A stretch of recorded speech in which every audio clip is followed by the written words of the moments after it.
Hello students, मेरे channel success with biology में आप सबका स्वागत है। और मैं स्निग्धा मैम आज आप लोग के लिए जो टॉपिक लेके आई हूँ उसका नाम है ट्रांसक्रिप्शन। तो हमने डीएनए आरएनए स्ट्रक्चर और इन सब के जेनेटिक मटेरियल के बारे में पढ़ लिया है। अब हमको देखना है इसका यूज कहाँ पर होता है। तो ट्रांसक्रिप्शन जो है ये क्या है, आज हम इसको डिस्कस करेंगे। ठीक है, तो ट्रांसक्रिप्शन जो है ये है डीएनए से एमआरएनए का बनना। डीएनए से क्या बनता है? एमआरएनए। ठीक है, मैसेंजर आरएनए, ये कहलाता है ट्रांसक्रिप्शन। ठीक है, अब ये जो इसकी प्रोसेस है ये क्या है, तो इसमें हमको देखना है कि यूकैरियोट्स में ये अलग होता है, प्रोकैरियोट्स में अलग होता है। ठीक है ना, प्रोकैरियोट्स में ये कहां पर होगा? प्रोकैरियोट्स मींस क्या? मोनेरा, जिसमें कि बैक्टीरिया वगैरह आते हैं सारे। तो वहां पर क्योंकि अलग से न्यूक्लियस नहीं है, न्यूक्लियर मेम्ब्रेन नहीं अभी बना हुआ कंप्लीट, है ना, जो डबल मेम्ब्रेनस स्ट्रक्चर है वो तो उसमें है ही नहीं। तो ये जो प्रोसेस है ये कहाँ होगा? ये साइटोप्लाज्म में होगा। ठीक है, प्रोकैरियोट्स में। और मतलब ये प्रोकैरियोट्स में ये जो प्रोसेस है ये कहाँ होता है? ये होता है साइटोप्लाज्म में।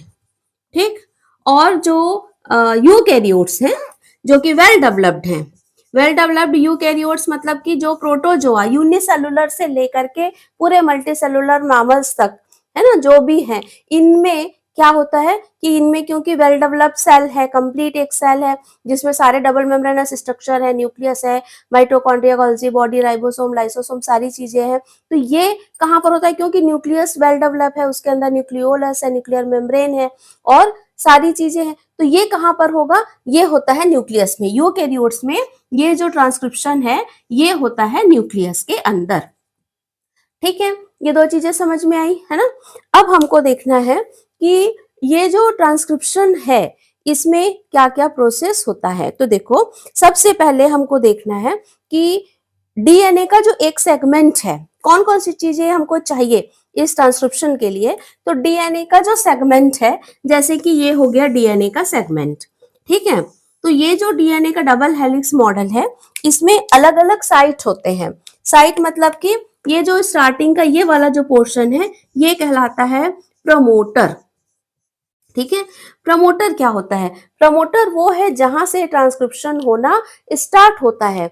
प्रमोटर वो यूनिट है, वो स्मॉल फ्रेगमेंट है डीएनए का, जहां पर से जो है इनिशिएशन फैक्टर आकर जुड़ता है। इनिशिएशन फैक्टर क्या होता है? इसको हम बोलते हैं सिग्मा। ठीक है, ये सिग्मा जो है इनिशिएशन फैक्टर, ये यहां पर आकर के जुड़ेगा और ये कहलाता है प्रमोटर एंड। ठीक है, अब इसको हम प्रमोटर को क्या कहते हैं? इसको हम कहते हैं अपस्ट्रीम।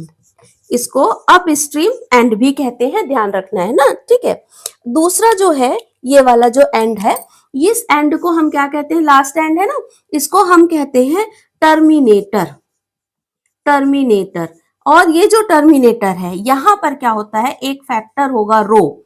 ठीक है, तो ये जो रो फैक्टर है ये यहां पर होता है, इस वजह से ये जो ट्रांसक्रिप्शन प्रोसेस है ये रुक जाता है। ठीक है, तो इसको हम कहते हैं टर्मिनेटर। ठीक, और इसको हम डाउन स्ट्रीम भी कहते हैं। इसको डाउन स्ट्रीम भी कहते हैं। ठीक है, अब ये जो बीच का पोर्शन है, ये वाला डीएनए का सेगमेंट है, इसको हम कहते हैं स्ट्रक्चरल जीन। Structural gene. तो ये जो स्ट्रक्चरल पोर्शन है ये क्या है एक्चुअल में? यहाँ पे तो क्या हो रहा है कि स्टार्ट हो रहा है, यहाँ पे तो जो बन गया वो टर्मिनेट होने के टर्मिनेटर एंड है। अब ये बीच वाला जो डीएनए का सेगमेंट है इसको हम स्ट्रक्चरल जीन कहते हैं, क्योंकि इसी का क्या होना है? ट्रांसक्रिप्शन। मतलब सिंपल सिंपल क्या है, एक तरह से फोटोकॉपी है। ठीक है, मतलब सामने में जो आपके प्यूरिन पैरिमिडिन्स हैं, जो नाइट्रोजनस बेस पेयर हैं, उनके सामने ठीक दूसरा जो है वो आकर के फिक्स होता जाता है ना। और एमआरएनए का एक, क्योंकि एमआरएनए क्या है? सिंगल स्टैंडर्ड है, हमने लास्ट वीडियो में देखा। तो यहाँ पर एक ही डीएनए का देखो डबल स्टैंडर्ड है ना यहाँ पर डीएनए, तो लेकिन दोनों का यहाँ पर फोटोकॉपी नहीं होगा। किसका होगा? सिर्फ एक ही सेगमेंट का होगा, ये वाला। ठीक है, तो एक ही जो इसका हेलिक्स है उसका ही यहाँ पर ट्रांसक्रिप्शन होता है। ठीक, तो देखो ये समझ में आ गया, प्रमोटर एंड, स्ट्रक्चरल और टर्मिनेटर एंड। प्रमोटर एंड पे क्या जुड़ेगा? सिग्मा। टर्मिनेटर एंड पर होगा रो फैक्टर। ठीक, एक चीज और है यहाँ पर, वो ये है कि RNA polymerase, RNA polymerase, RNA polymerase जो है वो 3 प्रकार के होते हैं। आरएनए पॉलीमरेज फर्स्ट, जो फर्स्ट होता है ना, ये स्मॉल आरएनए आरआरएनए को सिंथेसिस करता है, ठीक। जो आरएनए पॉलीमरेज 2 होता है सेकंड, ये एमआरएनए को सिंथेसिस करता है। आरएनए पॉलीमरेज थर्ड जो है, ये टीआरएनए को सिंथेसिस करता है, ठीक है। तो यहाँ पर क्या बनना है, आरएनए, क्योंकि यहाँ पर एमआरएनए का फॉर्मेशन होना है, तो यहाँ पर आरएनए पॉलीमरेज सेकंड, ये फैक्टर यहाँ पर काम करता है, ठीक है। तो यहाँ पर रिक्वायरमेंट जो है वो क्या क्या चीजें हैं, promoter and sigma factor, structural gene terminator, rho factor और आरएनए पॉलीमरेज 2 या सेकंड, ठीक है, क्योंकि ये एमआरएनए को सिंथेसिस करता है, तो ये हमको चाहिए आरएनए पॉलीमरेज 2, ठीक है। ये हो गया। अब हम देखते हैं कि ये जो प्रोसेस है, इसका मैकेनिज्म क्या है। यहाँ पर जो ट्रांसक्रिप्शन हो रहा है, हम देख रहे हैं transcription in prokaryotes, transcription in prokaryotes, पहले हम देखते हैं प्रोकैरियोट्स में, ठीक है। अब इसमें कौन कौन सी प्रोसेस आती हैं, तो सबसे पहले इसमें होता है इनिशिएशन, फिर होता है इलोंगेशन, फिर होता है टर्मिनेशन, ये 3 स्टेप इसमें होती हैं, ठीक है। तो इनिशिएशन में क्या होगा, चलिए सबसे पहले हम देखते हैं इनिशिएशन में, जैसे कि यहाँ पर ये क्या है, ये डीएनए का डबल हेलिक्स मॉडल है, ठीक है। अब ये जो इनिशिएशन फैक्टर है, यहाँ पर ये कौन सा एंड हुआ बच्चों, ये हो गया इसका प्रमोटर, ठीक है ना, ये है प्रमोटर। तो प्रमोटर में क्या होता है, यहाँ पर आके जुड़ेगा सिग्मा फैक्टर, ठीक है। सिग्मा फैक्टर जैसे ही जुड़ेगा तो क्या होता है कि डीएनए का ये जो सेगमेंट है, ये क्या होता है इसमें, क्योंकि डीएनए के जो दोनों सेगमेंट हैं, है ना, ये इसमें क्या है, नाइट्रोजिनस बेस पेयर यहाँ पे रहते हैं, न्यूक्लियोटाइड है, तो बीच में क्या है, hydrogen bond, hydrogen bond break होती है, ब्रेक होती है तो क्या होता है, इसका दोनों जो हेलिकल है या कॉइल है वो अलग अलग हो जाता है, ठीक है। तो यहाँ पर भी वही होगा कि ये डीएनए जो है, ये यहाँ पर इसका हाइड्रोजन बॉन्ड जो है वो ब्रेक होता है, और ब्रेक होने के कारण ये डीएनए इस तरह से स्ट्रक्चर बनाता है, ठीक है ना। तो ये जो स्ट्रक्चर बन रहा है, इसको हम बोलते हैं ट्रांसक्रिप्शनल बबल, ट्रांसक्रिप्शनल बबल, ठीक है। ये ऐसा उभरा हुआ दिख रहा है ना बबल के जैसे, तो इसको हम बोलते हैं ट्रांसक्रिप्शनल बबल, मतलब कि इतना जो पोर्शन है इसका क्या होगा, ट्रांसक्रिप्शन होगा, ठीक है। अच्छा, अब यहाँ पर देखो इसमें क्या लगे हैं, ये पूरे नाइट्रोजनस बेस पेयर है ना, ये वाला, ठीक है। तो ये यहाँ पर देखो, ये ऊपर वाला जो ये सेगमेंट है, इसका यहाँ पर ट्रांसक्रिप्शन होना है, तो पहला ये इनिशिएशन। अच्छा, यहाँ पर अब आकर के क्या जुड़ेगा, आरएनए पॉलीमरेज, आरएनए पॉलीमरेज के आए के बिना उनके यहाँ पर ये जो प्रोसेस है वो स्टार्ट नहीं होगा, क्योंकि ये एमआरएनए सिंथेसिस करता है। तो आरएनए पॉलीमरेज 2, याद रखना, आरएनए पॉलीमरेज 2, ये है ना, ये यहाँ पर जुड़ेगा। अब इसका ट्रांसक्रिप्शन जो है वो स्टार्ट हो गया, तो क्या होगा कि ये जो यहाँ पर नाइट्रोजनस बेस पेयर है, ठीक इसके सामने ही वैसा ही, जैसे कि मान लो एडिनिन है ना, ए सी यू जी ए, तो ए के आगे क्या आके जुड़ेगा, ए के आगे यू आएगा, क्योंकि थाइमिन नहीं होता आरएनए में, है ना, यूरेसिल होता है। सी के आगे क्या आ जाएगा, जी, यू के आगे ए, जी के आगे सी, ए के आगे यू, इस तरह से ये एक जो सेगमेंट है उसके आगे ये दूसरा, इस तरह से एमआरएनए बनेगा, है ना। तो यहाँ पर यही प्रोसेस जो है ये होना है, क्योंकि ये सारे साइटोप्लाज्म में या न्यूक्लियस में ये सारी चीजें पाई जाती हैं। तो यहाँ पर हम देख रहे हैं कि जो जो यहाँ पर नाइट्रोजनस बेस पेयर है, उनके अपोजिट वैसे ही ये नया बनने लगता है, और ये क्या बन रहा है, ये नया एमआरएनए बन रहा है, ठीक है। अब क्या होगा, ये सिग्मा फैक्टर जो है वो यही रह जाता है, वो निकल जाता है। इसका काम है सिर्फ जो प्रोसेस है उसको स्टार्ट करना। ठीक है। अब ये क्या हुआ, इतने का मान लो कि ट्रांसक्रिप्शन हो गया।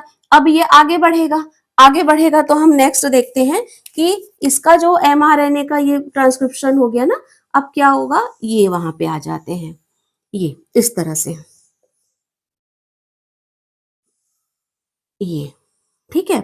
अब क्या हो रहा है कि यहाँ पर ये आरएनए पॉलीमरेज है। ठीक है। अब इस पोर्शन का यहाँ पर क्या होगा, ट्रांसक्रिप्शन होगा। तो ये जो mRNA है ये क्या होगा, बढ़ रहा है। अभी यहाँ पर बना था, अब ये धीरे धीरे धीरे इसका ये सेगमेंट आके जुड़ने लगेगा। इसके जो कॉम्प्लीमेंट्री वो है नाइट्रोजनस बेस है वो आके जुड़ेंगे, और इस तरह से ये ट्रांसक्रिप्शन बबल बढ़ते जाता है। और ये जो स्ट्रक्चर है ये आगे बढ़ते जाता है, बबल आगे बढ़ते जाएगा, और इस तरह से ये बबल लास्ट में कहाँ पे आ जाएगा, ये लास्ट में ये टर्मिनेटर एंड पर ये आ जाता है। ठीक, ये इस तरह से है ना। अब यहाँ पे क्या हुआ, ये है आरएनए पॉलीमरेज। ठीक, ये बढ़ रहा है। तो पहला हुआ इनिशिएशन, इनिशिएशन ट्रांसक्रिप्शन होना स्टार्ट हुआ। दूसरा है इलोंगेशन, यानी कि ये एमआरएनए जो है ये क्या हो रहा है, ये लंबा हो रहा है ना। ये इसको क्या कर रहा है, इसके कॉम्प्लीमेंट्री जो नाइट्रोजनस बेस पेयर है यहाँ पर आते जा रहे हैं, और एमआरएनए की जो स्ट्रैंड है वो लंबी होते जा रही है। ये एमआरएनए लंबी होते जा रही है, ये ट्रांसक्रिप्शन होते जा रहा है, बढ़ते बढ़ते ये कहाँ पे आ गया, लास्ट में आ गया टर्मिनेटर एंड पे। अब टर्मिनेटर एंड पे इसमें क्या जुड़ेगा, इसमें टर्मिनेटर एंड पे जुड़ जाता है रो फैक्टर। जैसे ही रो फैक्टर आता है इसका ट्रांसक्रिप्शन स्टॉप हो जाता है। ठीक है। अब ये हो गया स्टॉप, स्टॉप होने के बाद अब ये क्या होगा, ये आरएनए रिमूव हो जाएगा, आरएनए पॉलीमरेज ये निकल गया, आरएनए पॉलीमरेज ये यहाँ पर ये निकल गया, बाहर आ गया। ठीक है, ये हट गया, अब ये वापस हो गया, और ये वाला जो सेगमेंट है एमआरएनए का, इस तरह से हमको एमआरएनए ये न्यू स्ट्रैंड हमको मिल गया, ये ठीक है। तो ये हो गया आपका एमआरएनए का फॉर्मेशन। तो डीएनए से, ये क्या था, डीएनए डबल हेलिक्स मॉडल है। डीएनए से यहाँ पर सिग्मा फैक्टर जुड़ा और आरएनए पॉलीमरेज जुड़ा, जिससे कि ट्रांसक्रिप्शन स्टार्ट हुआ। फिर यहाँ का ट्रांसक्रिप्शन हुआ, फिर ये एक एक इसके पूरे पोर्शन का ट्रांसक्रिप्शन होते होते एमआरएनए जो है वो बढ़ता है, और जब ये लास्ट एंड पर आता है तो वहां पर उसको क्या मिलता है, रो फैक्टर, रो जो कि क्या है, टर्मिनेटर है। टर्मिनेटर एंड पर रो फैक्टर मिलता है, और ये ट्रांसक्रिप्शन रुक जाएगा, और ये जो आरएनए पॉलीमरेज है ये बाहर निकल जाएगा। ठीक है। अब ये जो हमको नया मिला ये है एमआरएनए। ठीक है, यही एमआरएनए का फॉर्मेशन कहलाता है ट्रांसक्रिप्शन, डीएनए से एमआरएनए का फॉर्मेशन। ठीक है, तो ये हो गया किसमें, प्रोकैरियोट्स में। ठीक है, प्रोकैरियोट्स में अगर पूछेगा तो आपको यहीं तक लिखना है कि तीनों प्रोसेस आप देंगे, इनिशिएशन, इलोंगेशन एंड टर्मिनेशन, और उसके बाद एमआरएनए का फॉर्मेशन हो गया कंप्लीट। ठीक है। अब अगर वो पूछ रहा है कि यूकैरियोट्स में कैसा होता है, ठीक है, तो यूकैरियोट्स में भी ये सारी प्रोसेस होंगी, आपको बताना है कि यूकैरियोट्स में भी यही होगा। डीएनए, उसके लिए क्या क्या चाहिए, डीएनए चाहिए, प्रमोटर चाहिए, स्ट्रक्चरल जीन चाहिए, ट्रांसक्रिप्शन बबल बनेगा, सिग्मा फैक्टर चाहिए इनिशिएशन के लिए, है ना, टर्मिनेटर एंड चाहिए, रो फैक्टर चाहिए। ये सारी चीजें जो जो मैंने बताई है वो सब वही रहेंगी। यहां तक आरएनए का फॉर्मेशन, एमआरएनए का फॉर्मेशन यहां तक हो गया। ठीक है, यूकैरियोट्स में भी आपको ये सारी प्रोसेस देनी है। इसके बाद कुछ एक्स्ट्रा प्रोसेस होता है, किसमें, यूकैरियोट्स में। क्या होता है देखो, जब ये एमआरएनए बना, न्यू स्ट्रैंड जो है सिंथेसिस हुआ है, ये प्रीमेच्योर होता है, प्रीमेच्योर। ठीक है, तो जो एमआरएनए बनता है ये प्रीमेच्योर होता है। ठीक, ये क्लियर आपको समझ में आया होगा, है ना, ये तीनों प्रोसेस। अब मैं इसको मिटा देती हूँ।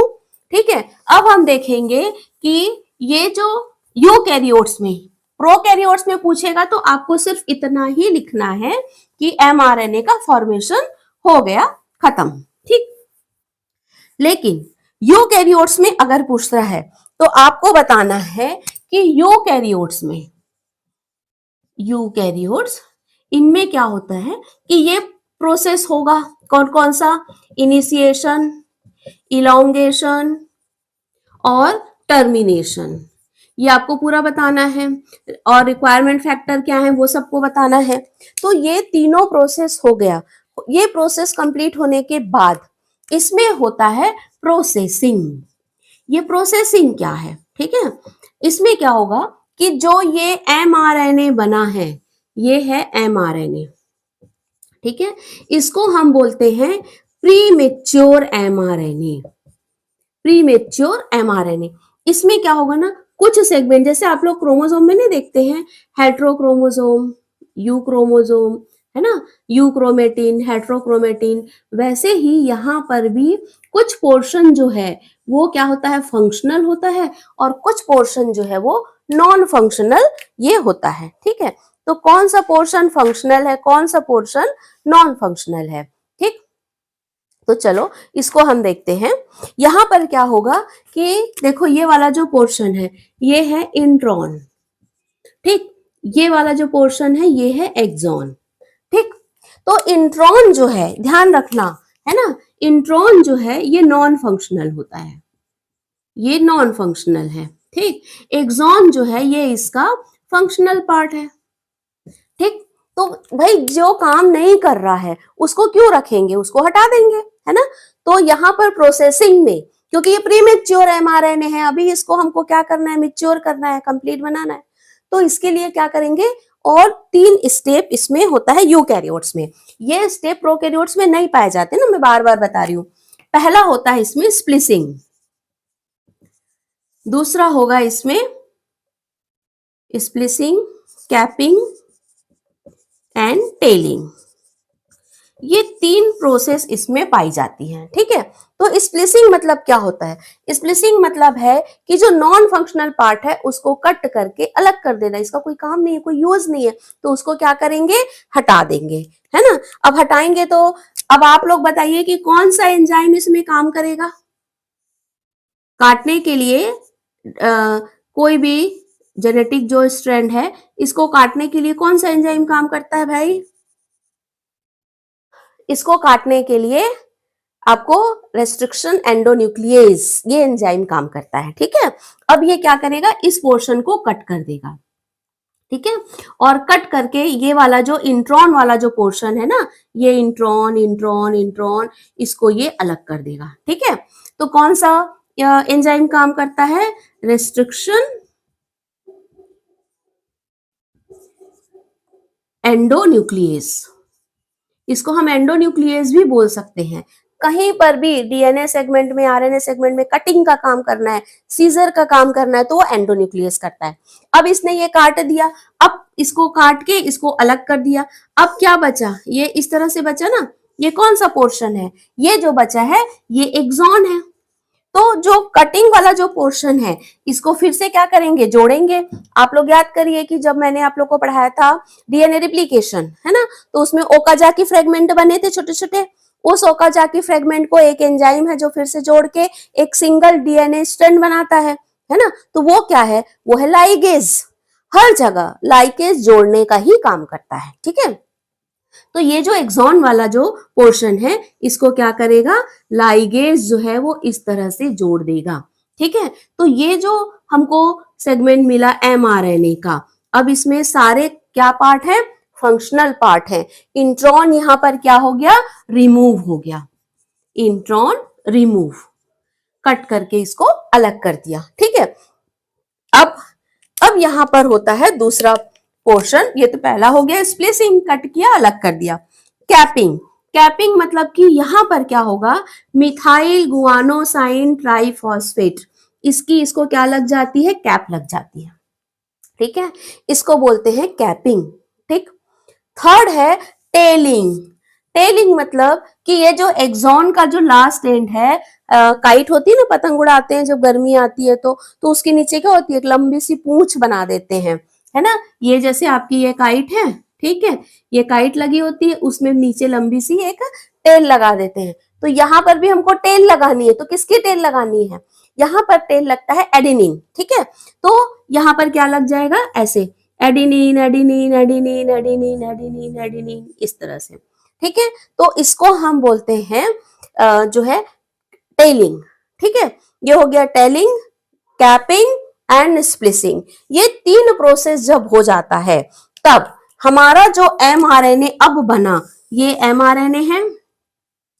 mRNA में यहाँ पर कैप हो गया मिथाइल गुआनोसाइन ट्राइफॉस्फेट का, ठीक है, कैपिंग हो गया।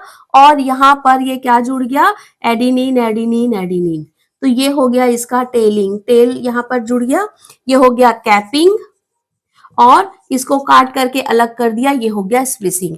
अब जो mRNA हमको मिला ये है मेच्योर mRNA, और इस मेच्योर mRNA का क्या होगा, इसका होगा ट्रांसलेशन, और ट्रांसलेशन से क्या बनेगा, प्रोटीन सिंथेसिस होगा, प्रोटीन सिंथेसिस।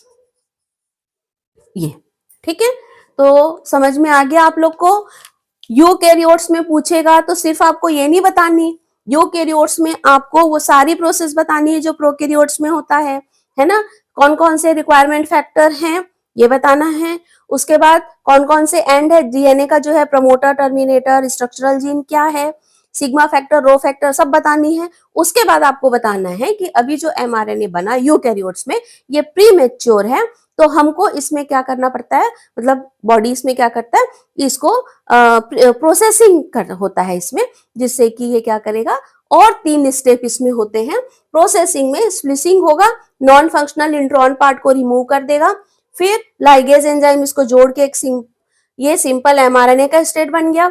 अब इस स्टैंड में क्या करेंगे, कैपिंग, मिथाइल गुआनोसाइन ट्राइफॉस्फेट का कैप लग जाता है, और टेल किसका होता है, एडेनिन का, ठीक है। इस तरह से ये टेल लग जाता है। जब ये कंप्लीट बना तब हम इसको कहते हैं मेच्योर mRNA, ठीक है। तो डीएनए से mRNA का फॉर्मेशन, बच्चों जब आप क्वेश्चन आपके पास आता है ना, तो हम क्या करते हैं ना, एक तो टेंशन में रहते हैं, एग्जामिनेशन हॉल में हम क्वेश्चन को बहुत अच्छे से पढ़ते नहीं हैं कि पूछ क्या रहा है, ठीक है। आपको ध्यान रखना है कि ये प्रोकैरियोट्स पूछ रहा है कि यूकैरियोट्स पूछ रहा है क्वेश्चन में।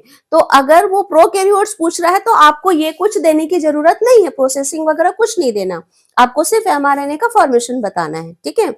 लेकिन अगर यूकैरियोट्स पूछ रहा है तो आपको ये सारे प्रोसेस बताने के बाद mRNA में जो प्रोसेसिंग मैंने बताया इसको भी आपको अलग से बताना है, तभी आपको पूरे मार्क्स मिलेंगे, ठीक है।